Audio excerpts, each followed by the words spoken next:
அது ரெண்டா குடுக்க அப்படியே போட்டு குடுக்க போடணும். ஆமாம் சரி.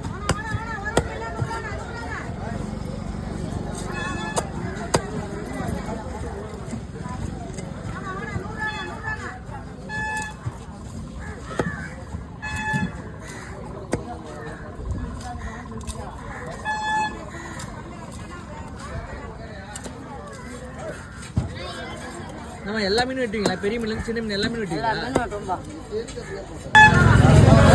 கேக்கு மாதிரி போடுறீங்களா ஸ்லைஸா? கேக்கு மாதிரி போடுறீங்களா ஸ்லைஸா? அப்படியே ஒரே சைஸ்ல இருக்கு. எத்தனை வருஷமா மீன் வெட்டுறீங்க?